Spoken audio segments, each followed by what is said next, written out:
سلیمان بن بلال کے بجائے عبد الوہاب ثقفی، سفیان بن عیینہ، ابو خالد احمر اور عیسیٰ بن یونس سبھی نے یحییٰ بن سعید سے باقی ماندہ اسی سند کے ساتھ اسی کے مانند حدیث روایت کی ہے۔ صحیح مسلم حدیث نمبر 1000۔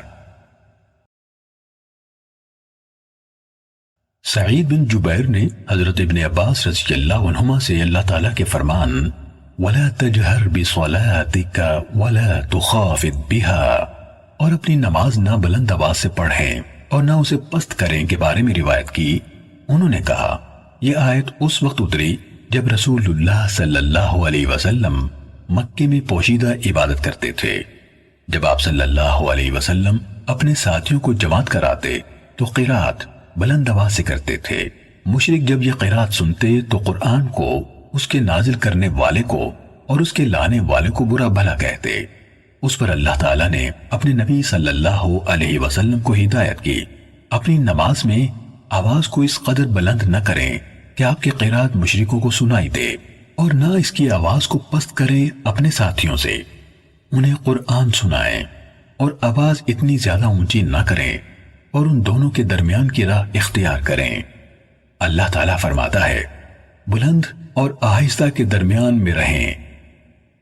صحیح مسلم حدیث نمبر 1001۔ یحییٰ بن زکریا نے ہشام بن عروہ سے، انہوں نے اپنے والد سے اور انہوں نے حضرت عائشہ رضی اللہ تعالیٰ عنہا سے اللہ تعالیٰ کے اسی فرمان نہ اپنی نماز میں قرات بلند کریں اور نہ آہستہ کے بارے میں روایت کی کہ انہوں نے یعنی عائشہ رضی اللہ تعالیٰ عنہا نے کہا کہ یہ آیت دعا کے بارے میں اتری ہے۔ صحیح مسلم حدیث نمبر 1002۔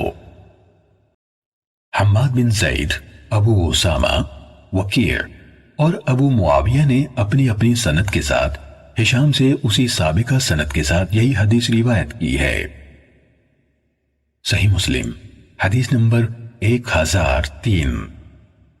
جریر بن عبد الحمید نے موسیٰ بن ابی عائشہ سے، انہوں نے سعید بن جبیر سے اور انہوں نے حضرت ابن عباس رضی اللہ عنہما سے اللہ تعالیٰ کے فرمان وَلَا تُحَرِّكْ بِهِ لِسَانَكَ لِتَعْجَلَ بِهِ آپ اس کے ساتھ اپنی زبان کو حرکت نہ دیں تاکہ اسے جلدی حاصل کر لیں۔ اس کے بارے میں روایت بیان کی، کہا جب جبرائیل علیہ السلام نبی صلی اللہ علیہ وسلم کے پاس وحی لے کر آتے تو آپ صلی اللہ علیہ وسلم اس کو پڑھنے کے لیے ساتھ ساتھ اپنی زبان اور اپنے ہونٹوں کو حرکت دیتے تھے۔ ایسا کرنا آپ پر گراں گزرتا تھا اور یہ آپ صلی اللہ علیہ وسلم کے چہرے سے معلوم ہو جاتا۔ اس پر اللہ تعالیٰ نے یہ آیات اتاری، آپ صلی اللہ علیہ وسلم اس وحی کے پڑھنے کے لیے اپنی زبان کو نہ ہلائیں کہ آپ اسے جلد سیکھ لیں، بے شک اس کو آپ کے دل میں سمیٹ رکھنا اور آپ کی زبان سے اس کی قرات ہمارا ذمہ ہے، یعنی ہمارا ذمہ ہے کہ ہم اسے آپ کے سینہ مبارک میں جمع کریں، اور اس کی قرات بھی ہمارے ذمہ ہے تاکہ آپ قرات کریں۔ پھر جب ہم اسے پڑھیں یعنی فرشتہ ہماری طرف سے تلاوت کرے تو آپ اس کے پڑھنے کی اتباع کریں۔ فرمایا یعنی ہم اس کو نازل کریں تو آپ اس کو غور سے سنیں۔ اس کا واضح کر دینا بھی یقیناً ہمارے ذمہ ہے کہ آپ کی زبان سے لوگوں کے سامنے بیان کر دیں۔ پھر جب جبرائیل علیہ السلام آپ کے پاس وحی لے کر آتے تو آپ صلی اللہ علیہ وسلم سر جھکا کر غور سے سنتے، اور جب وہ چلے جاتے تو اللہ کے وعدے کے مطابق آپ اس کی قرات فرماتے۔ صحیح مسلم حدیث نمبر 1004۔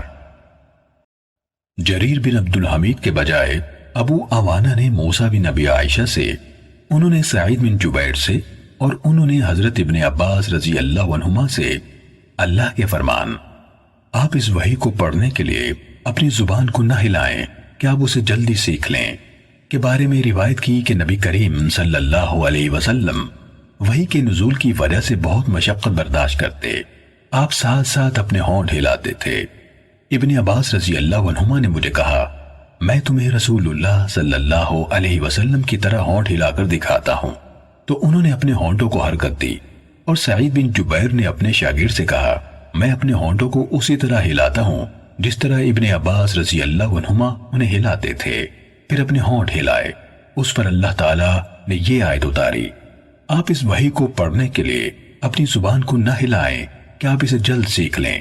بے شک ہمارا ذمہ ہے اس کو آپ کے دل میں سمیٹ کر رکھنا اور آپ کی زبان سے اس کی قرات، کہا آپ کے سینے میں اسے جمع کرنا، پھر یہ کہ آپ اسے پڑھیں، پھر جب ہم پڑھیں یعنی فرشتہ ہماری طرف سے تلاوت کرے تو آپ اس کے پڑھنے کی اتباع کریں۔ ابن عباس رضی اللہ عنہما نے کہا یعنی اس کو غور سے سنیں اور خاموش رہیں، پھر ہمارے ذمے ہے کہ آپ اس کی قرات کریں۔ ابن عباس رضی اللہ عنہما نے کہا اس کے بعد اور جب جبرائیل علیہ السلام چلے جاتے تو اسے آپ اسی طرح پڑھتے جس طرح انہوں نے آپ کو پڑھایا ہوتا۔ صحیح مسلم حدیث نمبر 1005۔ سعید بن جبیر نے حضرت ابن عباس رضی اللہ عنہما سے روایت کی، انہوں نے کہا کہ رسول اللہ صلی اللہ علیہ وسلم نے جنوں کو قرآن سنایا نہ ان کو دیکھا۔ اصل واقعہ یہ ہے کہ رسول اللہ صلی اللہ علیہ وسلم اپنے چند ساتھیوں کو ساتھ لے کر عکاظ کے بازار کی طرف جانے کے ارادے سے چلے۔ ان دنوں آسمانی خبر اور شیطانوں کے درمیان رکاوٹ پیدا کر دی گئی تھی، یعنی شیطان آسمانی خبریں نہ سن سکتے تھے اور ان پر انگارے پھینکے جانے لگے تھے، تو شیاطین خبریں حاصل کیے بغیر اپنے قوم کے پاس واپس آئے۔ اس پر انہوں نے پوچھا تمہارے ساتھ کیا ہوا؟ انہوں یعنی واپس آنے والوں نے کہا ہمیں آسمان کی خبریں لینے سے روک دیا گیا اور ہم پر انگارے پھینکے گئے۔ انہوں نے کہا اس کے سوا یہ کسی اور سبب سے نہیں ہوا کہ کوئی نئی بات ظہور پذیر ہوئی ہے، اس لیے تم زمین کے مشرق و مغرب میں پھیل جاؤ اور دیکھو کہ ہمارے اور آسمانی خبر کے درمیان حائل ہونے والی چیز کی حقیقت کیا ہے۔ وہ نکل کر زمین کے مشرق اور مغرب میں پہنچے۔ وہ نفری جس نے تہامہ کا رخ کیا تھا گزری تو آپ صلی اللہ علیہ وسلم عکاظ کی طرف جاتے ہوئے کھجوروں والے مقام نخلا میں تھے، اپنے ساتھیوں کو صبح کی نماز پڑھا رہے تھے۔ جب جنوں نے قرآن سنا تو اس پر کان لگا دیے اور کہنے لگے یہ ہے جو ہمارے عبد الاعلی نے داؤد سے اور انہوں نے عامر بن شراحیل سے روایت کی۔ کہا میں نے علقمہ سے پوچھا کیا جنوں سے ملاقات کی رات عبداللہ بن مسعود رضی اللہ عنہ رسول اللہ صلی اللہ علیہ وسلم کے ساتھ تھے؟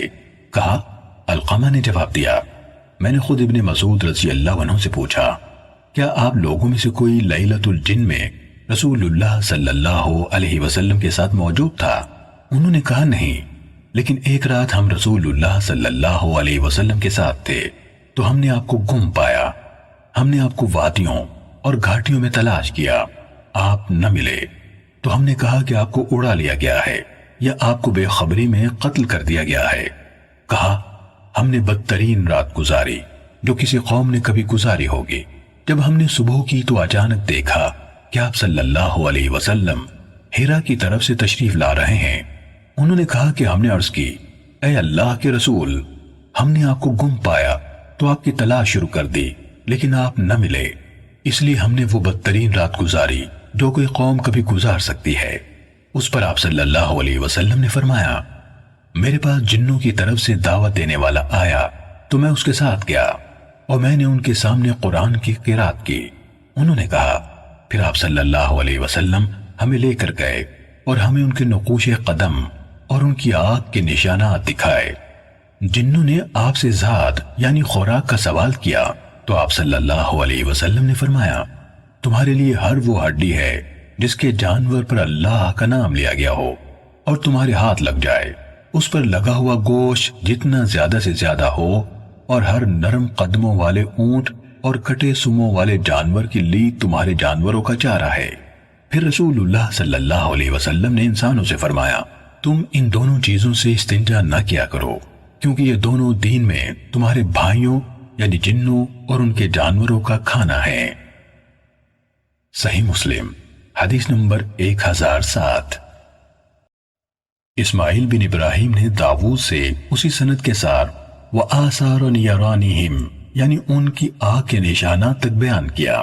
شعبی نے کہا جنوں نے آپ سے خوراک کا سوال کیا اور وہ جزیرے کے جنوں میں سے تھے۔ حدیث کے آخری حصے تک جو شعبی کا قول ہے عبداللہ بن مسعود رضی اللہ عنہ کی حدیث سے الگ ہے۔ صحیح مسلم حدیث نمبر 1008۔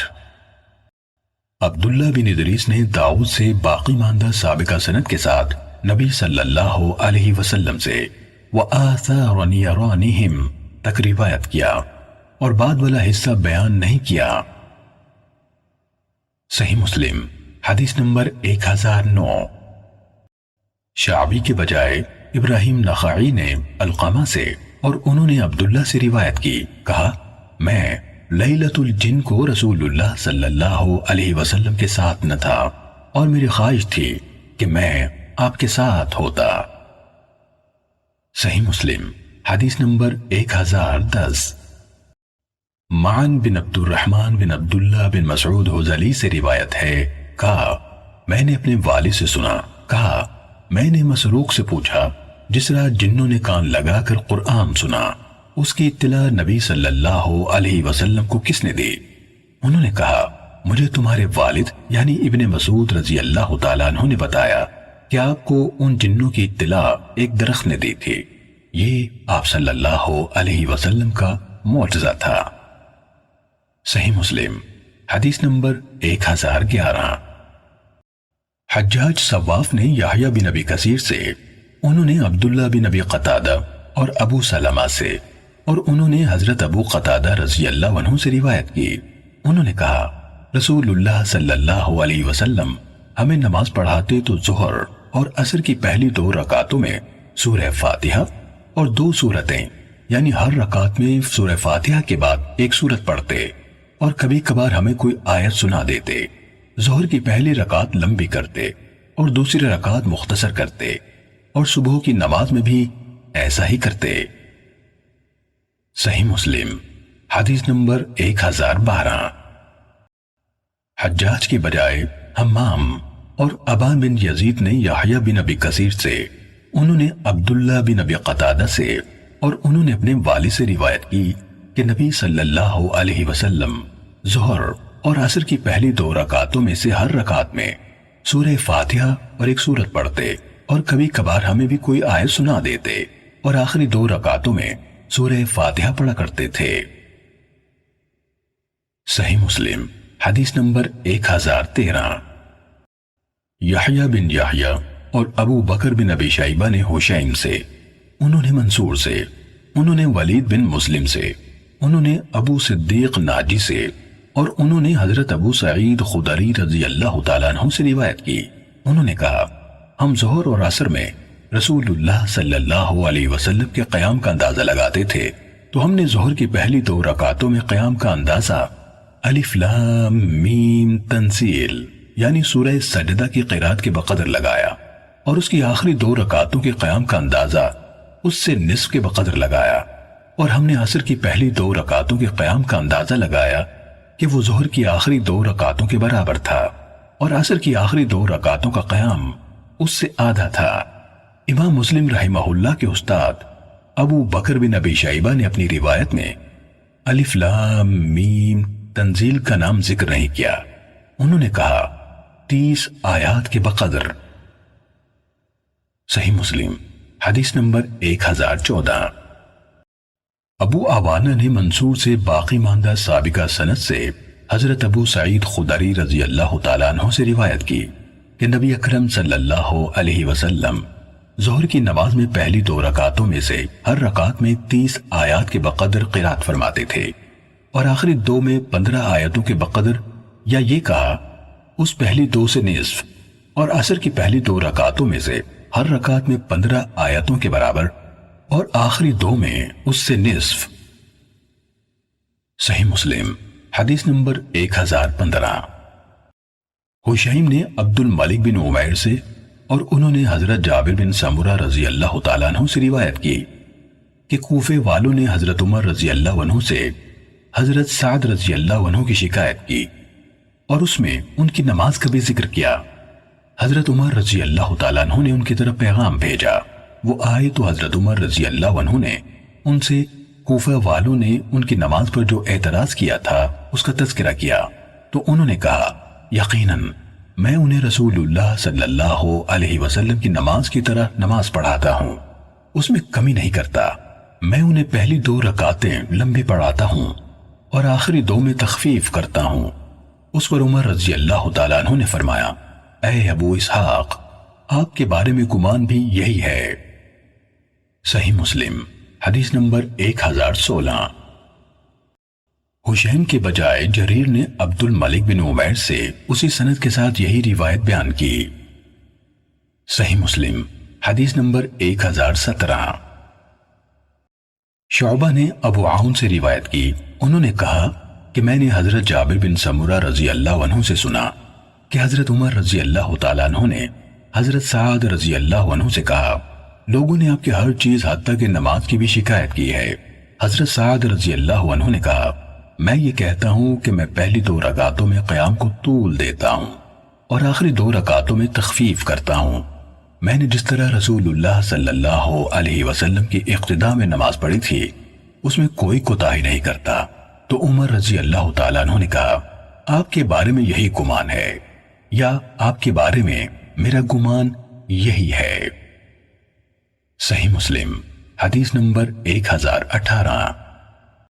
مسعر نے عبد الملک بن عمیر اور ابو عون سے روایت کی، انہوں نے حضرت جابر بن سمرہ رضی اللہ تعالیٰ عنہ سے ان کی حدیث کے ہم معنی روایت بیان کی اور اس میں یہ اضافہ کیا ہے کہ سعد رضی اللہ عنہ نے کہا، بدوی مجھے نماز سکھائیں گے، یعنی میں نے تو خود رسول اللہ صلی اللہ علیہ وسلم سے نماز سیکھی ہے۔ صحیح مسلم حدیث نمبر 1019۔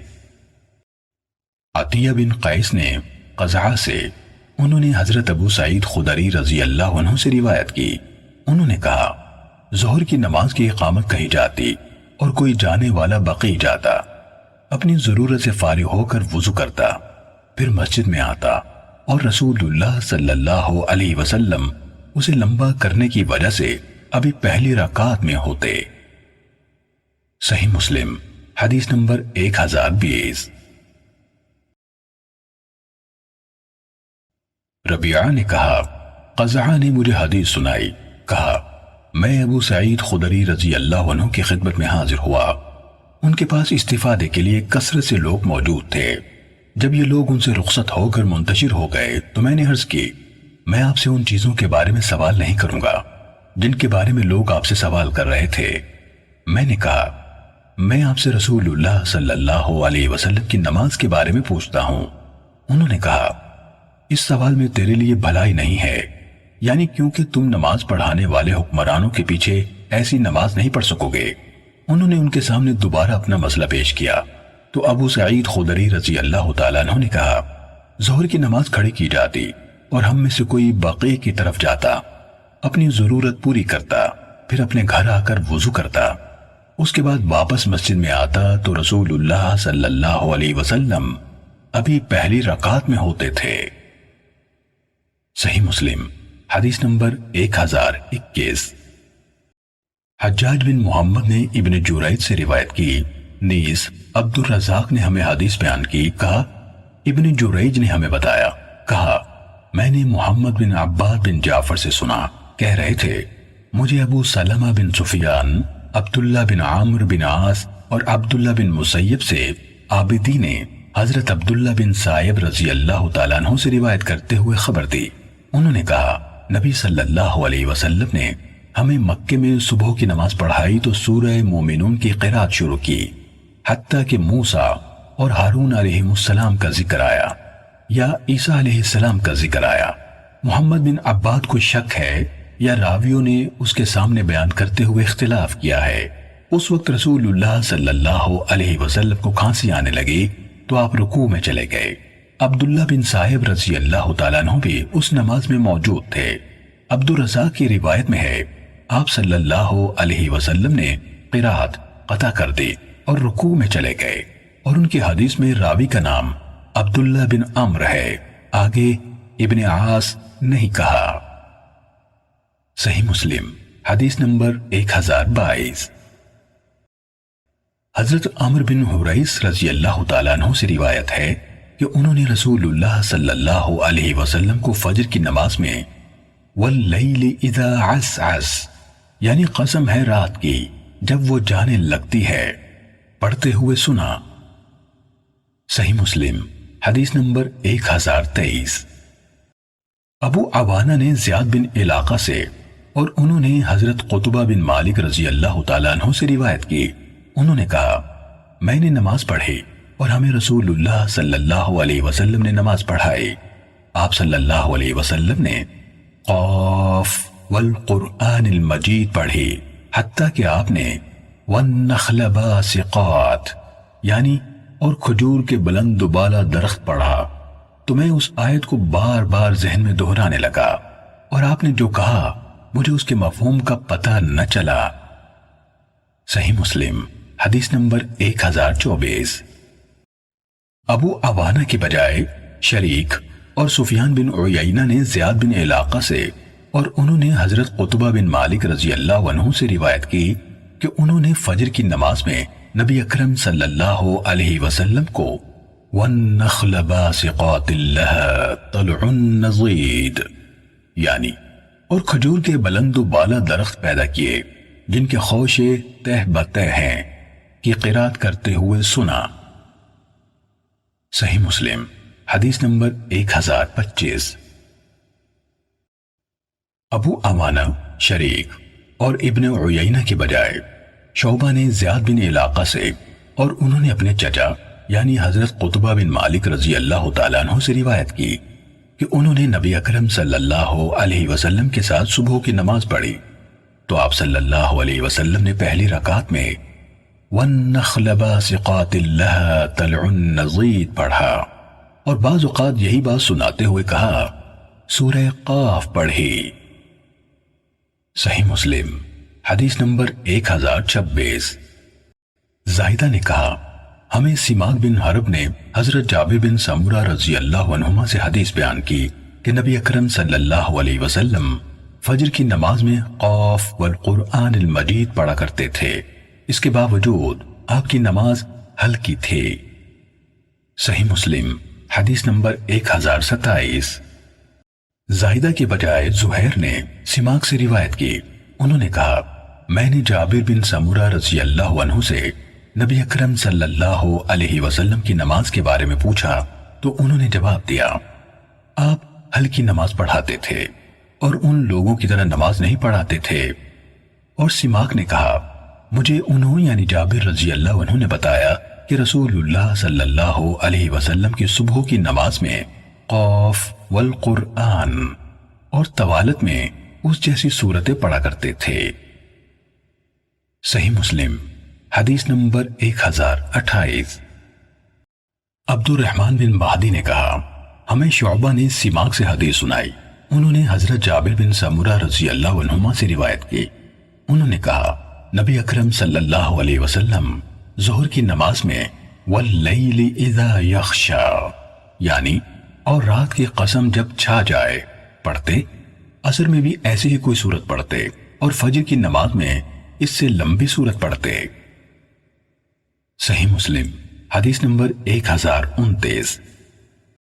ابو داؤد طیالسی نے شعبہ سے، انہوں نے سماک سے اور انہوں نے حضرت جابر بن سمرہ رضی اللہ عنہما سے روایت کی کہ نبی اکرم صلی اللہ علیہ وسلم ظہر کی نماز میں سبح اسم ربک الاعلی یعنی اپنے پروردگار کے اونچے نام کی تسبیح کر پڑھتے اور صبح کی نماز میں اس سے لمبی قرات کرتے تھے۔ صحیح مسلم حدیث نمبر 1030۔ سلیمان تیمی نے ابو منہال سے اور انہوں نے حضرت ابو برزہ رضی اللہ عنہ سے روایت کی کہ رسول اللہ صلی اللہ علیہ وسلم صبح کی نماز میں 60 سے 100 آیات تک پڑھا کرتے تھے۔ صحیح مسلم حدیث نمبر 1031۔ تیمی کے بجائے خالد حزہ نے ابو منہال سے، انہوں نے حضرت ابو برزہ اسلمی رضی اللہ عنہ سے روایت کی کہ رسول اللہ صلی اللہ علیہ وسلم فجر کی نماز میں 60 سے 100 تک آیات پڑھا کرتے تھے۔ صحیح مسلم حدیث نمبر 1032۔ مالک نے ابن شہاب زہری سے، انہوں نے عبید اللہ بن عبداللہ سے اور انہوں نے حضرت ابن عباس رضی اللہ عنہما سے روایت کی، انہوں نے کہا ام فضل بنت حارث رضی اللہ تعالیٰ عنہ نے مجھے والمرسلات عرفا پڑھتے ہوئے سنا تو کہنے لگی بیٹا تم نے یہ سورت پڑھ کر مجھے یاد کرا دیا کہ بے شک یہ آخری سورت ہے جو میں نے رسول اللہ صلی اللہ علیہ وسلم کو مغرب کی نماز میں تلاوت کرتے ہوئے سنی۔ صحیح مسلم حدیث نمبر 1033۔ امام مالک کے بجائے سفیان بن عیینہ، یونس، معمر اور صالح نے زہری سے اسی سابقہ سند کے ساتھ روایت کی، اور صالح کے حدیث میں یہ اضافہ ہے پھر آپ نے اس کے بعد نماز نہیں پڑھائی یہاں تک کہ اللہ تعالیٰ نے آپ کو اپنے پاس بلا لیا۔ صحیح مسلم حدیث نمبر 1034۔ مالک نے ابن شہاب زہری سے، انہوں نے محمد بن جبیر بن مطعم سے، اور انہوں نے اپنے والد یعنی جبیر بن مطعم رضی اللہ تعالیٰ عنہ سے روایت کی، انہوں نے کہا کہ میں نے مغرب کی نماز میں رسول اللہ صلی اللہ علیہ وسلم کو سورہ طور پڑھتے ہوئے سنا۔ صحیح مسلم حدیث نمبر 1035۔ سفیان، یونس اور معمر نے اپنی اپنی سند سے زہری سے اسی سابقہ سند کے ساتھ اس جیسی روایت بیان کی۔ صحیح مسلم حدیث نمبر 1036۔ شعبہ نے عدی سے روایت کی، انہوں نے کہا میں نے حضرت برا رضی اللہ تعالیٰ عنہ کو نبی اکرم صلی اللہ علیہ وسلم سے حدیث بیان کرتے ہوئے سنا کہ آپ صلی اللہ علیہ وسلم سفر میں تھے۔ آپ صلی اللہ علیہ وسلم نے عشاء کی نماز پڑھائی تو اس کی ایک رکعت میں والتین والزیتون پڑھی۔ صحیح مسلم حدیث نمبر 1037۔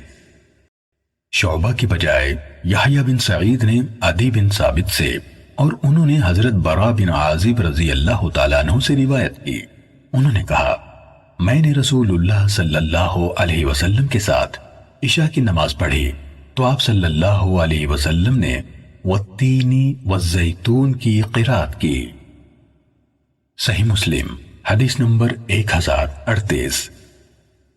شعبہ اور یحییٰ کے بجائے مسعر نے عدی بن ثابت سے روایت کی، انہوں نے کہا میں نے حضرت برا بن عازب رضی اللہ تعالیٰ عنہ سے سنا، انہوں نے کہا میں نے رسول اللہ صلی اللہ علیہ وسلم کو عشاء کی نماز میں والتین والزیتون کی قرات کرتے ہوئے سنا، میں نے کسی کو نہیں سنا جس کی آواز آپ سے زیادہ اچھی ہو۔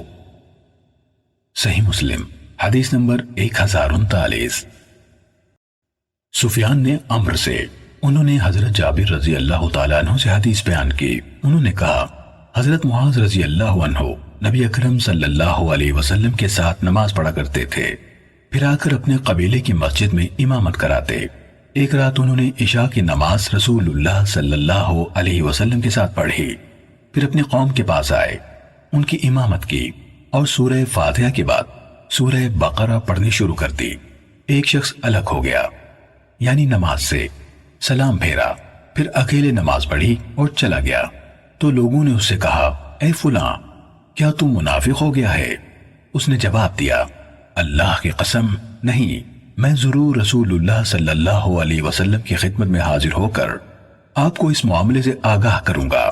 چنانچہ وہ رسول اللہ صلی اللہ علیہ وسلم کی خدمت میں حاضر ہوا اور عرض کی اے اللہ کے رسول، ہم ان اونٹوں والے ہیں جو پانی ڈھوتے ہیں، دن بھر کام کرتے ہیں، اور معاذ رضی اللہ عنہ نے عشاء کی نماز آپ کے ساتھ پڑھی، پھر آ کر سورہ بقرہ کے ساتھ نماز شروع کر دی۔ رسول اللہ صلی اللہ علیہ وسلم نے یہ سن کر حضرت معاذ رضی اللہ عنہ کی طرف رخ کیا اور فرمایا اے معاذ، کیا لوگوں کو فتنے میں مبتلا کرنے والے ہو؟ فلاں سورت پڑھا کرو اور فلاں سورت پڑھا کرو۔ سفیان نے کہا میں نے عمرو سے کہا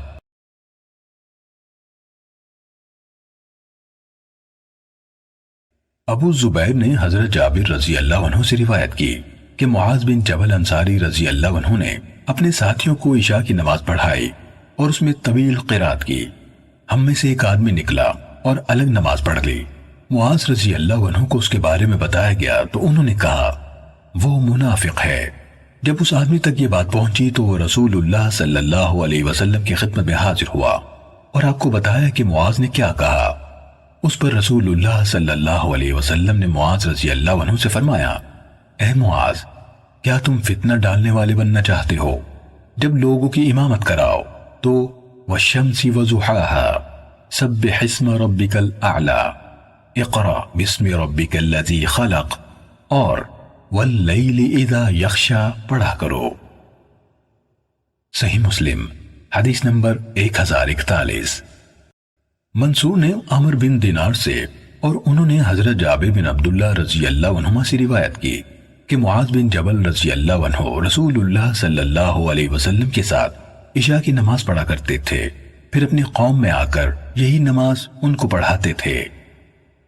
صحیح مسلم حدیث نمبر 1042۔ منصور کے بجائے ایوب نے عمر بن دینار سے اور انہوں نے حضرت جابر بن عبداللہ رضی اللہ عنہما سے روایت کی کہ معاذ رضی اللہ عنہ رسول اللہ صلی اللہ علیہ وسلم کے ساتھ عشاء کی نماز پڑھا کرتے تھے، پھر اپنی قوم کی مسجد میں آ کر ان کو نماز پڑھاتے تھے۔ صحیح مسلم حدیث نمبر 1043۔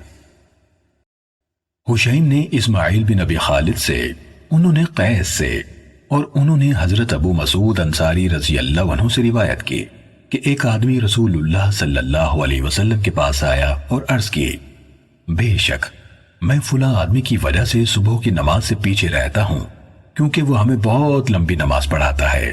ابو مسعود رضی اللہ عنہ بیان کرتے ہیں، میں نے نبی اکرم صلی اللہ علیہ وسلم کو کبھی نہیں دیکھا کہ پند و نصیحت کرتے وقت آپ کبھی اس دن سے زیادہ غضبناک ہوئے ہوں۔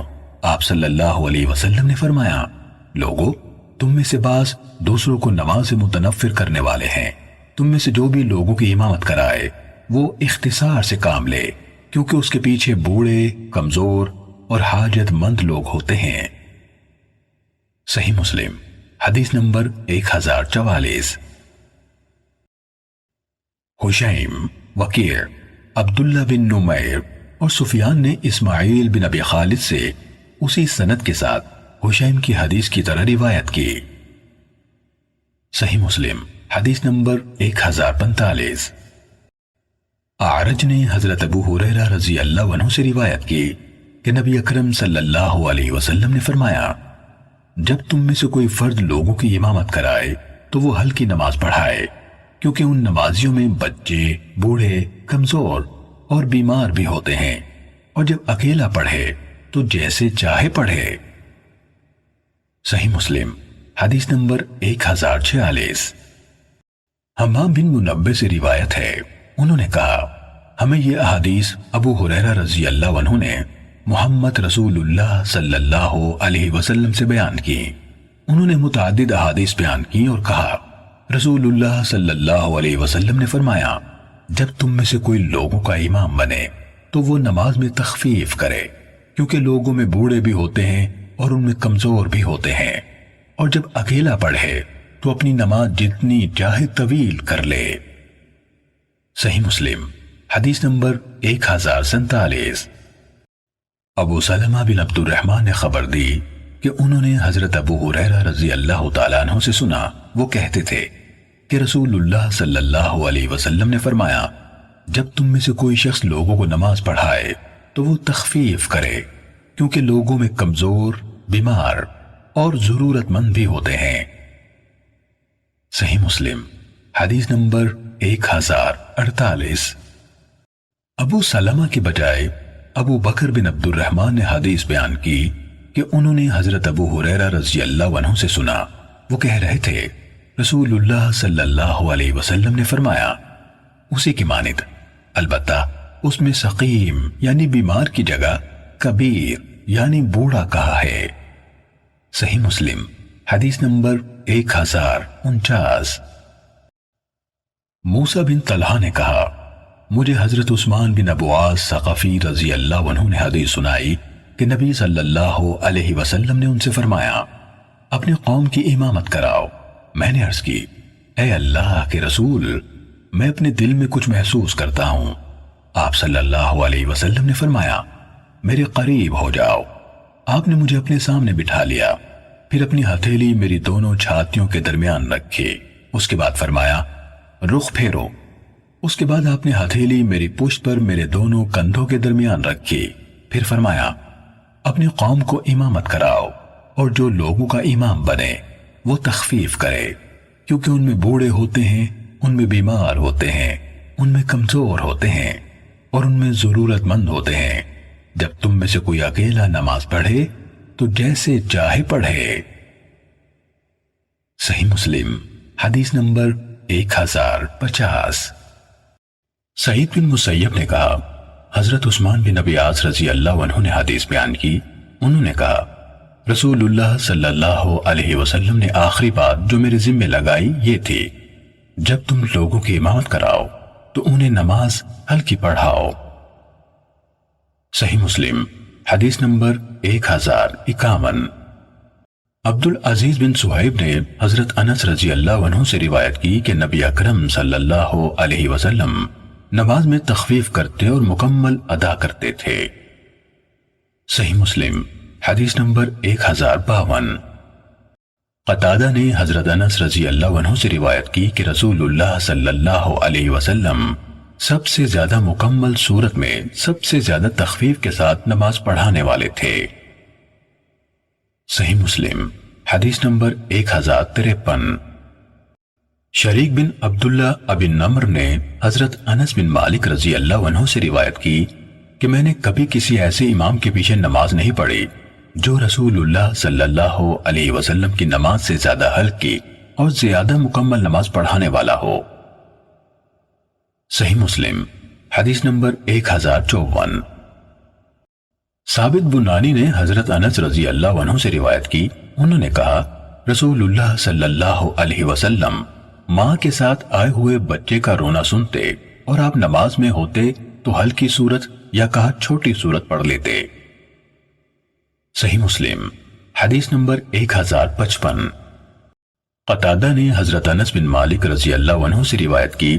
انہوں نے کہا، رسول اللہ صلی اللہ علیہ وسلم نے فرمایا، میں نماز شروع کرتا ہوں، میرا ارادہ لمبی نماز پڑھنے کا ہوتا ہے، پھر بچے کا رونا سنتا ہوں تو بچے پر ماں کے غم کی شدت کی وجہ سے نماز میں تخفیف کر دیتا ہوں۔ صحیح مسلم حدیث نمبر 1056۔ ہلال بن ابی حمید نے عبد الرحمن بن ابی لیلہ سے اور انہوں نے حضرت براء بن عازب رضی اللہ عنہ سے روایت کی کہ میں نے محمد صلی اللہ علیہ وسلم کی معیت میں پڑھی جانے والی نماز کو غور سے دیکھا تو میں نے آپ کے قیام، رکوع کے بعد اعتدال اور آپ کے سجدے، دونوں سجدوں کے درمیان جلسے یعنی بیٹھنا، اور آپ کے دوسرے سجدے اور اس کے بعد سلام اور رخ پھیرنے کے درمیان وقفے کو تقریباً برابر پایا۔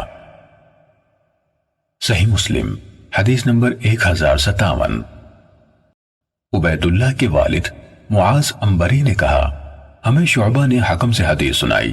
انہوں نے کہا کہ ابن اشعث کے زمانے میں ایک شخص یعنی حکم نے اس کا نام لیا، کوفے کے اقتدار پر قابض ہو گیا۔ اس نے ابو عبید اللہ بن عبداللہ بن مسعود کو حکم دیا کہ وہ لوگوں کو نماز پڑھائیں۔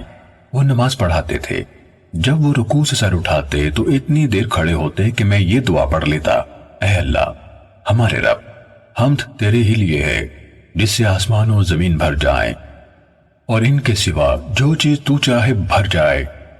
اے عظمت و ثنا کے سزاوار، جو تو دے اس کو کوئی روکنے والا نہیں، اور جو تو روک لے اسے کوئی بھی دینے والا نہیں، اور نہ ہی کسی مرتبے والے کو تیرے سامنے اس کا مرتبہ نفع دے سکتا ہے، یعنی صرف تیری رحمت ہے جو فائدہ دے سکتی ہے۔ حکم نے کہا، میں نے عبد الرحمن بن ابی لیلہ سے اس کا ذکر کیا تو انہوں نے کہا، میں نے براء بن عازب رضی اللہ عنہ کو یہ کہتے ہوئے سنا کہ رسول اللہ صلی اللہ علیہ وسلم کی نماز یعنی قیام، آپ کا رکوع، اور جب آپ رکوع سے سر اٹھاتے آپ کے سجدے اور دونوں سجدوں کے درمیان والا بیٹھنے کا وقفہ تقریباً برابر تھے۔ شعبہ نے کہا، میں نے اس کا ذکر عمر بن مرہ سے کیا تو انہوں نے کہا، میں نے عبد الرحمن بن ابی لیلہ کو دیکھا ہے، ان کی نماز اس طرح نہیں ہوتی تھی، وہ ثقہ تھے، ان کی روایت قابل اعتماد ہے، چاہے وہ اس پر پوری طرح عمل نہ کر سکتے ہوں۔ صحیح مسلم حدیث نمبر 1058۔ محمد بن جعفر نے کہا، ہمیں شعبہ نے حکم سے حدیث بیان کی کہ جب مطر بن ناجیہ کوفے پر قابض ہو گیا تو اس نے ابو عبیدہ کو حکم دیا کہ وہ لوگوں کو نماز پڑھائیں، اور پوری حدیث بیان کی۔ صحیح مسلم حدیث نمبر 1059۔ خلف بن ہشام نے حماد بن زید سے حدیث بیان کی، انہوں نے ثابت سے، اور انہوں نے کہا ہمیں ثابت نے حضرت انس رضی اللہ عنہ سے خبر دی، انہوں نے کہا میں تمہیں ایسی نماز پڑھانے میں کوتاہی نہیں کرتا جیسی میں نے رسول اللہ صلی اللہ علیہ وسلم کو دیکھا کہ وہ ہمیں پڑھاتے تھے۔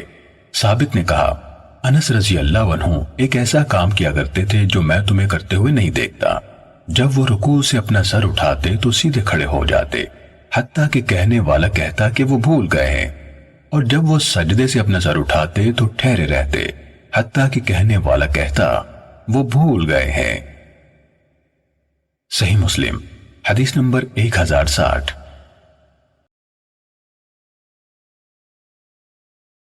بعض نے حماد سے حدیث بیان کی، انہوں نے کہا ہمیں ثابت نے حضرت انس رضی اللہ عنہ سے خبر دی، انہوں نے کہا میں نے کسی کے پیچھے نبی اکرم صلی اللہ علیہ وسلم سے زیادہ ہلکی نماز نہیں پڑھی جو کامل ہو۔ رسول اللہ صلی اللہ علیہ وسلم کی نماز میں ارکان کی طوالت قریب قریب تھی، اور ابو بکر رضی اللہ عنہ کی نماز بھی قریب قریب ہوتی تھی۔ جب عمر رضی اللہ عنہ امیر مقرر ہوئے تو انہوں نے نماز فجر میں قرات لمبی کر دی، اور رسول اللہ صلی اللہ علیہ وسلم جب سمع اللہ لمن حمیدہ کہتے تو کھڑے رہتے، حتیٰ کہ ہم کہتے آپ شاید سر اٹھانا بھول گئے ہیں، پھر سجدہ کرتے اور دو سجدوں کے درمیان بیٹھے رہتے، حتیٰ کہ ہم سمجھتے کہ شاید آپ بھول گئے ہیں۔ صحیح مسلم حدیث نمبر 1061۔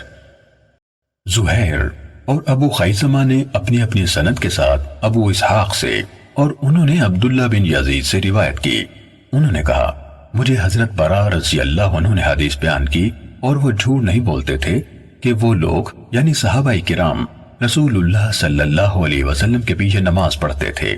جب آپ رکوع سے اپنا سر اٹھا لیتے تو میں کسی کو نہ دیکھتا کہ وہ اپنی پوچھ چکاتا ہو، یہاں تک کہ رسول اللہ صلی اللہ علیہ وسلم اپنی پیشانی زمین پر رکھ دیتے، اس کے بعد آپ کے پیچھے والے سجدے میں گرتے۔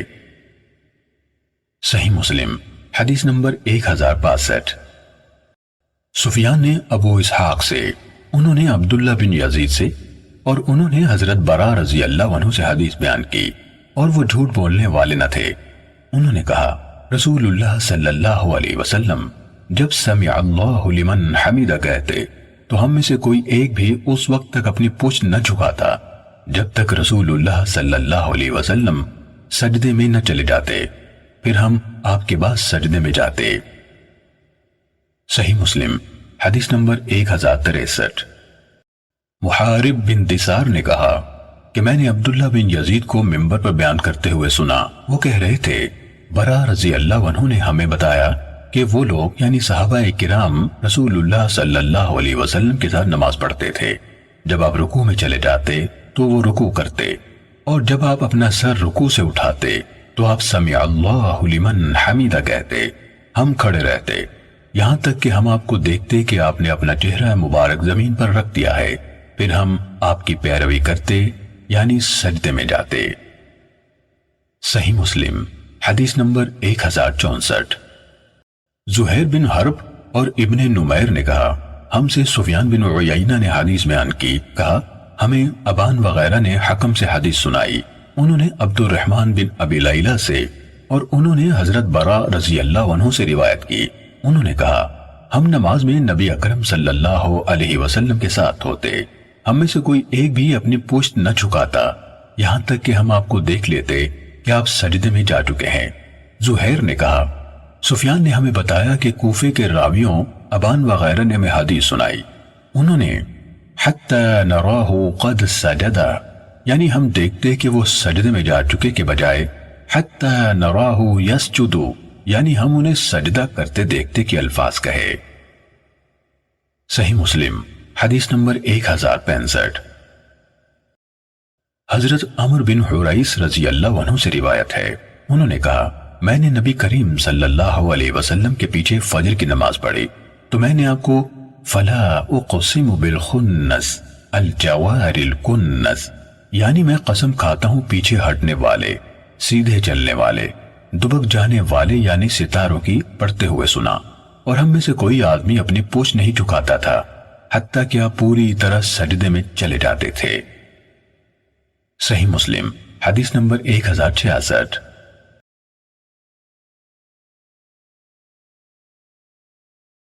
شعبہ نے عبید بن حسن سے، انہوں نے عبداللہ بن اوفا سے روایت کی ہے، انہوں نے کہا کہ رسول اللہ صلی اللہ علیہ وسلم یہ دعا مانگا کرتے تھے: اے اللہ ہمارے رب، تیری ہی تعریف ہے آسمان اور زمین تک، اور اس کے علاوہ جہاں تک تو چاہے اس چیز کی وسعت تک۔ صحیح مسلم حدیث نمبر 1068۔ محمد بن جعفر نے شعبہ سے، انہوں نے مجزہ بن ظاہر سے روایت کی، کہا میں نے حضرت عبداللہ بن ابی اوفا رضی اللہ عنہ سے سنا، وہ نبی اکرم صلی اللہ علیہ وسلم سے بیان کر رہے تھے کہ آپ فرمایا کرتے تھے: اے اللہ تیرے لیے ہے حمد آسمان بھر، زمین بھر، اور ان کے سوا جو چیز تو چاہے اس کی وسعت بھر۔ اے اللہ مجھے پاک کر دے، برف کے ساتھ، اولوں کے ساتھ، اور ٹھنڈے پانی کے ساتھ۔ اے اللہ مجھے گناہوں اور خطاؤں سے اس طرح صاف کر دے جس طرح سفید کپڑا میل کچیل سے صاف کیا جاتا ہے۔ صحیح مسلم حدیث نمبر 1069۔ عبید اللہ کے والد معاذ عنبری اور یزید بن ہارون دونوں نے شعبہ سے اسی سند کے ساتھ مذکورہ بالا روایت بیان کی۔ معاذ کی روایت میں من الوسخ کے بجائے من الدرن، اور یزید کی روایت میں من الدنس کے الفاظ ہیں، یعنی تینوں لفظوں کے معنی ایک ہی ہیں۔ صحیح مسلم حدیث نمبر 1070۔ حضرت ابو سعید خدری رضی اللہ عنہ سے روایت ہے، انہوں نے کہا کہ رسول اللہ صلی اللہ علیہ وسلم جب رکوع سے اپنا سر اٹھاتے تو فرماتے: اے ہمارے رب، تیرے ہی لیے تعریف ہے آسمان بھر، زمین بھر، اور ان کے سوا جو چیز تو چاہے اس کی وسعت بھر۔ ثنا اور عظمت کے حقدار یہی صحیح ترین بات ہے جو بندہ کہہ سکتا ہے، اور ہم سب تیرے ہی بندے ہیں۔ اے اللہ جو کچھ تو عنایت فرمانا چاہے اسے کوئی روک نہیں سکتا، اور جس سے تو محروم کر دے وہ کوئی دے نہیں سکتا، اور نہ ہی کسی مرتبے والے کو تیرے سامنے اس کا مرتبہ نفع دے سکتا ہے۔ صحیح مسلم حدیث نمبر 1071۔ حشیم بن بشیر نے کہا ہمیں ہشام بن حسان نے قیس بن سعد سے خبر دی، انہوں نے عطا سے، اور انہوں نے حضرت ابن عباس رضی اللہ عنہما سے روایت کی کہ نبی اکرم صلی اللہ علیہ وسلم جب رکوع سے سر اٹھاتے تو فرماتے: اے اللہ، اے ہمارے رب، تیرے ہی لیے تمام تعریف ہے آسمان اور زمین بھر، اور ان دونوں کے درمیان کی وسعت بھر، اور ان کے بعد جو تو چاہے اس کی وسعت بھر۔ اے تعریف اور بزرگی کے سزاوار، جو تو عنایت فرمائے اسے کوئی چھین نہیں سکتا، اور جس سے تو محروم کر دے وہ کوئی دے نہیں سکتا، اور نہ کسی مرتبے والے کو تیرے سامنے اس کا مرتبہ نفع دے سکتا ہے۔ صحیح مسلم حدیث نمبر 1072۔ حفص نے حدیث بیان کی، کہا ہمیں ہشام بن حسان نے باقی ماندہ سابقہ سند کے ساتھ حضرت ابن عباس رضی اللہ عنہما سے حدیث بیان کی، انہوں نے نبی صلی اللہ علیہ وسلم سے ان الفاظ تک روایت کی، اور ان کے بعد جو تو چاہے اس کی وسعت بھر۔ انہوں یعنی حفص نے آگے کا حصہ بیان نہیں کیا۔ صحیح مسلم حدیث نمبر 1073۔ سعید بن منصور، ابو بکر بن ابی شیبہ اور زہیر بن حرب نے کہا ہمیں سفیان بن عیینہ نے حدیث بیان کی کہ مجھے سلیمان بن سحیم نے خبر دی، انہوں نے ابراہیم بن عبداللہ بن معبد سے، انہوں نے اپنے والد سے، اور انہوں نے کہا رسول اللہ صلی اللہ علیہ وسلم نے دروازے کا پردہ اٹھایا، اس وقت لوگ ابو بکر رضی اللہ عنہ کے پیچھے سب بستہ تھے۔ آپ صلی اللہ علیہ وسلم نے فرمایا لوگوں، نبوت کی بشارتوں میں سے اب صرف سچے خواب باقی رہ گئے ہیں، جو مسلمان خود دیکھے گا یا اس کے لیے کسی دوسرے کو دکھایا جائے گا۔ خبردار رہو، بلا شبہ مجھے رکوع اور سجدے کی حالت میں قرآن پڑھنے سے منع کیا گیا ہے۔ جہاں تک رکوع کا تعلق ہے اس میں اپنے رب عز و جل کی عظمت و کبریائی بیان کرو، اور جہاں تک سجدے کا تعلق ہے اس میں خوب دعا کرو، یہ دعا اس لائق ہے کہ تمہارے حق میں قبول کر لی جائے۔ امام مسلم کے اساتذہ میں سے ایک استاد ابو بکر بن ابی شیبہ نے حدیث بیان کرتے ہوئے مجھے سلیمان نے خبر دی کے بجائے سلیمان سے روایت ہے کہا۔ صحیح مسلم حدیث نمبر 1074۔ اسماعیل بن جعفر نے سلیمان سے باقی ماندہ سابقہ سند سے حضرت عبداللہ بن عباس رضی اللہ عنہما سے روایت کی۔ انہوں نے کہا کہ رسول اللہ صلی اللہ علیہ وسلم نے پردہ اٹھایا اس مرض کے عالم میں جس میں آپ کا انتقال ہوا۔ آپ کا سر پٹی سے بندھا ہوا تھا۔ آپ نے فرمایا، اے اللہ، کیا میں نے پیغام پہنچا دیا؟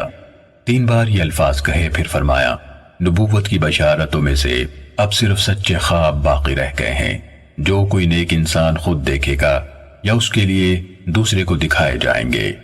اس کے بعد اسماعیل نے سفیان کی حدیث کی طرح بیان کیا۔ صحیح مسلم حدیث نمبر 1075۔ ابن شہاب زہری نے کہا، مجھے ابراہیم بن عبداللہ بن حنین نے حدیث سنائی کہ ان کے والد نے ان سے بیان کیا۔ انہوں نے حضرت علی بن ابی طالب رضی اللہ عنہ سے سنا۔ انہوں نے کہا کہ مجھے رسول اللہ صلی اللہ علیہ وسلم نے رکوع اور سجدے میں قرآن پڑھنے سے منع فرمایا۔ صحیح مسلم حدیث نمبر 1076۔ ولید بن کثیر سے روایت ہے کہ مجھے ابراہیم بن عبداللہ بن حنین نے اپنے والد سے بیان کیا۔ انہوں نے حضرت علی بن ابی طالب رضی اللہ عنہ سے سنا، کہہ رہے تھے، مجھے رسول اللہ صلی اللہ علیہ وسلم نے جب میں رکوع یا سجدے میں ہوں قرآن پڑھنے سے روکا۔ صحیح مسلم حدیث نمبر 1077۔ زید بن اسلم نے ابراہیم بن عبداللہ بن حنین سے، انہوں نے اپنے والد سے اور انہوں نے حضرت علی بن ابی طالب رضی اللہ عنہ سے روایت کی۔ انہوں نے کہا، مجھے رسول اللہ صلی اللہ علیہ وسلم نے رکوع اور سجدے میں قرآن کی قرات کرنے سے منع کیا۔ میں یہ نہیں کہتا تمہیں منع کیا۔ حضرت علی نے اپنے حوالے سے جو سنا وہی بتایا۔ پچھلی حدیث سے واضح ہوتا ہے کہ حکم سب کے لیے ہے۔ صحیح مسلم حدیث نمبر 1078۔ داؤد بن قیس نے کہا، مجھے ابراہیم بن عبداللہ بن حنین نے اپنے والد، انہوں نے حضرت ابن عباس رضی اللہ عنہما سے اور انہوں نے حضرت علی رضی اللہ عنہ سے روایت کی۔ انہوں نے کہا کہ میرے حبیب صلی اللہ علیہ وسلم نے مجھے اس بات سے منع فرمایا تھا کہ میں رکوع یا سجدے میں قرآن پڑھوں۔ صحیح مسلم حدیث نمبر 1079۔ نافع، یزید بن ابی حبیب، ضحاک بن عثمان، ابن عجلان، اسامہ بن زید، محمد بن عمر اور محمد بن اسحاق سب نے مختلف سندوں سے ابراہیم بن عبداللہ حنین سے، انہوں نے اپنے والد سے اور انہوں نے حضرت علی رضی اللہ عنہ سے روایت کی۔ البتہ ان میں ضحاک اور ابن عجلان نے اضافہ کرتے ہوئے کہا، حضرت ابن عباس رضی اللہ عنہما سے روایت ہے، انہوں نے حضرت علی رضی اللہ عنہ سے، انہوں نے رسول اللہ صلی اللہ علیہ وسلم سے روایت کی کہ آپ نے مجھے رکوع کی حالت میں قرآن کی قرات سے روکا۔ اور ان میں سے کسی نے اپنی روایت میں، یعنی ابراہیم کی پچھلی روایتوں حدیث نمبر 1076 اور 1079 میں مذکورہ شاگردوں زہری، زید بن اسلم، ولید بن کثیر اور داؤد بن قیس کی روایت کی طرح سجدے میں قرات کرنے سے روکنے کا ذکر نہیں کیا۔ صحیح مسلم حدیث نمبر 1080۔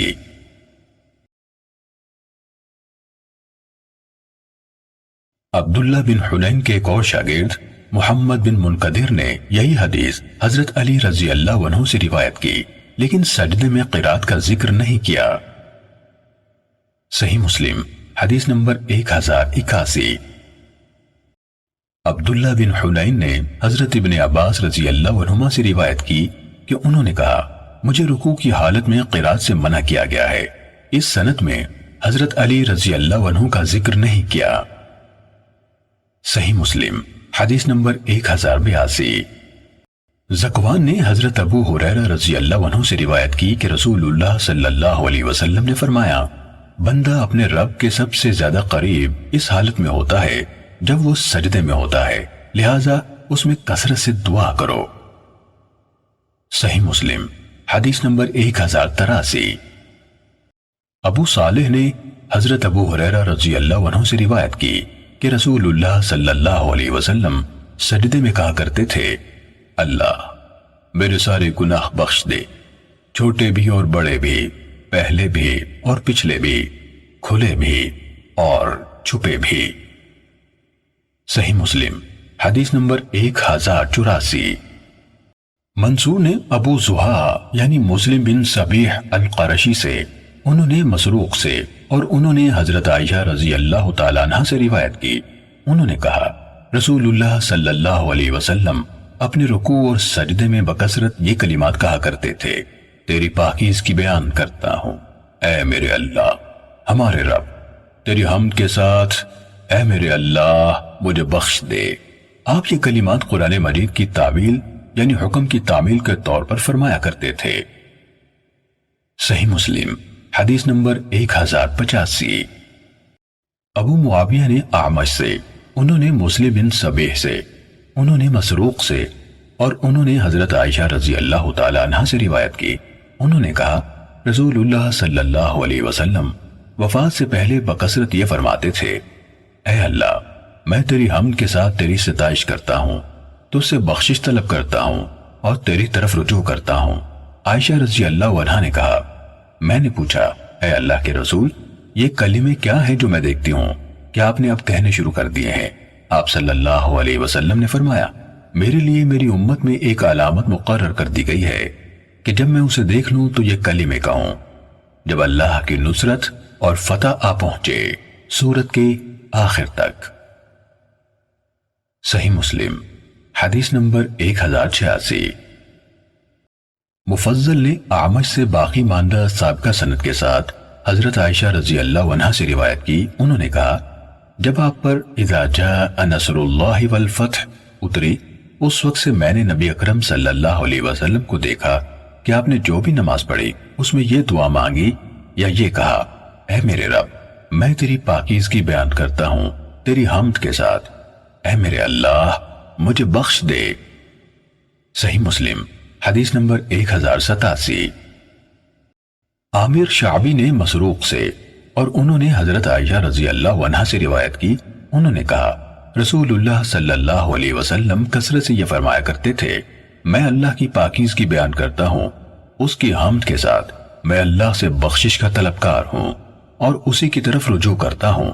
حضرت عائشہ رضی اللہ عنہا نے کہا میں نے پوچھا اے اللہ کے رسول میں آپ کو دیکھتی ہوں کہ آپ بکثرت کہتے ہیں سبحان اللہ وبحمدہ استغفر اللہ واتوب الیہ۔ عائشہ رضی اللہ عنہا نے کہا تو آپ صلی اللہ علیہ وسلم نے فرمایا میرے رب نے مجھے خبر دی ہے کہ میں جلدی ہی اپنی امت میں ایک نشانی دیکھوں گا، اور جب میں اس کو دیکھ لوں تو بکثرت کہوں سبحان اللہ وبحمدہ استغفر اللہ واتوب الیہ، تو وہ نشانی میں دیکھ چکا ہوں جب اللہ کی نصرت اور فتح پہنچے یعنی فتح مکہ، اور آپ لوگوں کو اللہ کے دین میں جوق تر جوق داخل ہوتے دیکھ لیں تو اپنے پروردگار کی حمد کے ساتھ اس کی پاکیزگی بیان کریں اور اس سے بخشش طلب کریں، بلا شبہ وہ توبہ قبول فرمانے والا ہے۔ صحیح مسلم حدیث نمبر 1088۔ ابن جریج نے کہا میں نے عطا سے پوچھا آپ رکوع میں کیا کہتے ہیں؟ انہوں نے کہا جہاں تک دعا سبحانک وبحمدک لا الہ الا انت، تو پاک ہے اے اللہ اپنی حمد کے ساتھ کوئی معبود برحق نہیں تیرے سوا، اس کا تعلق ہے تو مجھے ابن ملائکہ نے حضرت عائشہ رضی اللہ عنہا سے خبر دی، انہوں نے کہا ایک رات میں نے نبی صلی اللہ علیہ وسلم کو گم پایا تو میں نے یہ گمان کیا کہ آپ اپنی کسی اور بیوی کے پاس چلے گئے ہیں، میں نے تلاش کیا پھر آپ رکوع یا سجدے میں تھے، کہہ رہے تھے سبحانک وبحمدک لا الہ الا انت، میں نے کہا آپ میں میرے ماں باپ قربان، میں ایک کیفیت میں تھی اور آپ ایک اور ہی کیفیت میں تھے۔ صحیح مسلم حدیث نمبر 1089۔ حضرت ابو ہریرہ رضی اللہ عنہ نے حضرت عائشہ رضی اللہ تعالیٰ عنہ سے روایت کی، انہوں نے کہا میں نے ایک رات رسول اللہ صلی اللہ علیہ وسلم کو بستر پر نہ پایا تو آپ کو ٹٹولنے لگی، میرا ہاتھ آپ کے پاؤں کے تلوے پر پڑا، اس وقت آپ سجدے میں تھے، آپ کے دونوں پاؤں کھڑے تھے اور آپ کہہ رہے تھے اے اللہ میں تیری ناراضی سے تیری رضامندی کی پناہ میں آتا ہوں اور تیری سزا سے تیری معافی کی پناہ میں آتا ہوں اور تجھ سے تیری ہی پناہ میں آتا ہوں، میں تیری ثنا پوری طرح بیان نہیں کر سکتا، تو ویسا ہی ہے جیسا تو نے اپنی تعریف خود بیان کی۔ صحیح مسلم حدیث نمبر 1090۔ سعید بن ابی عروبہ نے قتادہ سے اور انہوں نے مطرف بن عبداللہ بن شخیر سے روایت کی کہ حضرت عائشہ رضی اللہ عنہا نے انہیں خبر دی کہ رسول اللہ صلی اللہ علیہ وسلم اپنے رکوع اور سجدے میں یہ کلمات کہتے تھے: نہایت پاک ہے، مقدس ہے، فرشتوں اور روح یعنی جبرائیل علیہ السلام کا پروردگار۔ صحیح مسلم حدیث نمبر 1091۔ ہمیں ابو داود طیالسی نے شعبہ سے حدیث سنائی کہ قتادہ نے کہا میں نے مطرف بن عبداللہ بن شخیر سے سنا۔ ابو داود نے مزید کہا اور ہشام نے مجھے حدیث سنائی، انہوں نے قتادہ سے، انہوں نے مطرف سے، انہوں نے حضرت عائشہ رضی اللہ عنہا سے اور انہوں نے نبی اکرم صلی اللہ علیہ وسلم سے یہ حدیث روایت کی۔ صحیح مسلم حدیث نمبر 1092۔ معدان بن ابی طلحہ یعموری نے کہا میں رسول اللہ صلی اللہ علیہ وسلم کے آزاد کردہ غلام ثوبان رضی اللہ عنہ سے ملا تو میں نے کہا مجھے کوئی ایسا عمل بتائیے جسے کروں تو اللہ اس کی وجہ سے مجھے جنت میں داخل فرما دے، یا انہوں نے کہا میں نے پوچھا جو عمل اللہ کو سب سے زیادہ محبوب ہو، تو ثوبان رضی اللہ عنہ نے خاموشی اختیار فرمائی اور میری بات کا کوئی جواب نہ دیا۔ پھر میں نے دوبارہ ان سے سوال کیا، انہوں نے خاموشی اختیار کر لی۔ پھر میں نے ان سے تیسری دفعہ یہی سوال کیا تو انہوں نے کہا میں نے یہی سوال رسول اللہ صلی اللہ علیہ وسلم سے کیا تھا تو آپ نے فرمایا تھا تم اللہ کے حضور کثرت سے سجدے کیا کرو، کیونکہ تم اللہ کے لیے جو بھی سجدہ کرو گے اللہ اس کے نتیجے میں تمہارا درجہ ضرور بلند کرے گا اور تمہارا کوئی گناہ معاف کر دے گا۔ معدان نے کہا پھر میں ابو دردہ رضی اللہ عنہ سے ملا تو ان سے یہی سوال کیا، انہوں نے بھی مجھ سے وہی کہا جو ثوبان رضی اللہ عنہ نے کہا تھا۔ صحیح مسلم حدیث نمبر 1093۔ حضرت ربیعہ بن کعب بن مالک اسلمی رضی اللہ عنہ نے کہا میں خدمت کے لیے رسول اللہ صلی اللہ علیہ وسلم کے ساتھ صفہ میں آپ کے قریب رات گزارا کرتا تھا۔ جب آپ تہجد کے لیے اٹھتے تو میں وضو کا پانی اور دوسری ضروریات لے کر آپ کی خدمت میں حاضر ہوتا۔ ایک مرتبہ آپ نے مجھے فرمایا کچھ مانگو تو میں نے عرض کی میں آپ سے یہ چاہتا ہوں کہ جنت میں بھی آپ کی رفاقت نصیب ہو۔ آپ نے فرمایا یا اس کے سوا کچھ اور؟ میں نے عرض کی بس یہی۔ تو آپ نے فرمایا تم اپنے معاملے میں سجدوں کی کثرت سے میری مدد کرو۔ صحیح مسلم حدیث نمبر 1094۔ یحییٰ اور ابو ربیع نے حدیث بیان کی۔ یحییٰ نے کہا حماد بن زید نے ہمیں خبر دی اور ابو ربیع نے کہا ہمیں حدیث سنائی، انہوں نے عمر بن دینار سے، انہوں نے طاؤس سے اور انہوں نے حضرت ابن عباس رضی اللہ عنہما سے روایت کی۔ انہوں نے کہا نبی اکرم صلی اللہ علیہ وسلم کو حکم دیا گیا کہ آپ 7 ہڈیوں والے اعضاء پر سجدہ کیا کریں اور آپ کو بالوں اور کپڑوں کو اڑیسنے سے منع کیا گیا۔ یہ یحییٰ کی حدیث ہے۔ اور ابو ربیع نے کہا 7 ہڈیوں والے اعضاء پر سجدہ کرنے کا حکم دیا گیا اور اپنے بالوں اور اپنے کپڑوں کو اڑسنے سے منع کیا گیا۔ 7 اعضاء سے دونوں ہتھیلیاں، دونوں گھٹنے، دونوں قدم اور پیشانی مراد ہیں۔ صحیح مسلم حدیث نمبر 1095۔ شعبہ نے عمر بن دینار سے، انہوں نے طاؤس اور انہوں نے حضرت ابن عباس رضی اللہ عنہما سے روایت کی۔ انہوں نے کہا نبی اکرم صلی اللہ علیہ وسلم نے فرمایا مجھے حکم دیا گیا کہ میں 7 ہڈیوں والے اعضاء پر سجدہ کروں اور یہ کہ میں نماز میں نہ کپڑا اڑسوں اور نہ بال۔ صحیح مسلم حدیث نمبر 1096۔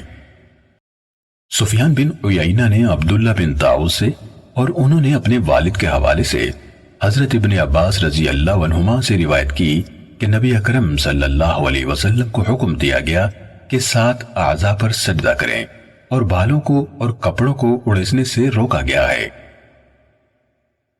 صحیح مسلم حدیث نمبر 1097۔ وہیب نے عبداللہ بن طاؤس سے حدیث بیان کی۔ انہوں نے اپنے والد طاؤس سے، انہوں نے عبداللہ بن عباس رضی اللہ عنہما سے روایت کی کہ رسول اللہ صلی اللہ علیہ وسلم نے فرمایا مجھے 7 ہڈیوں، پیشانی اور ساتھ ہی آپ نے اپنے ہاتھ سے اپنی ناک کی طرف اشارہ کیا، دونوں ہاتھوں، دونوں ٹانگوں یعنی گھٹنوں اور دونوں پاؤں کے کناروں پر سجدہ کرنے کا حکم دیا گیا ہے، اور یہ کہ ہم نماز پڑھتے ہوئے کپڑوں اور بالوں کو نہ اڑے سیں۔ صحیح مسلم حدیث نمبر 1098۔ ابن جریج نے عبداللہ بن طاؤس سے، انہوں نے اپنے والد سے، اور انہوں نے حضرت عبداللہ بن عباس رضی اللہ عنہما سے روایت کی کہ رسول اللہ صلی اللہ علیہ وسلم نے فرمایا، مجھے حکم دیا گیا ہے کہ میں 7 اعضاء پر سجدہ کروں، بالوں اور کپڑوں کو اکٹھا نہ کروں۔ سجدہ پیشانی اور ناک، دونوں ہاتھوں، دونوں گھٹنوں اور دونوں پاؤں پر کروں۔ صحیح مسلم حدیث نمبر 1099۔ حضرت عباس بن عبد المطلب رضی اللہ عنہ سے روایت ہے کہ انہوں نے رسول اللہ صلی اللہ علیہ وسلم کو فرماتے ہوئے سنا، جب بندہ سجدہ کرتا ہے تو اس کے ساتھ 7 اطراف یعنی کنارے یا اعضاء، اس کا چہرہ، اس کی دونوں ہتھیلیاں، اس کے دونوں گھٹنے اور اس کے دونوں قدم سجدہ کرتے ہیں۔ صحیح مسلم حدیث نمبر 1100۔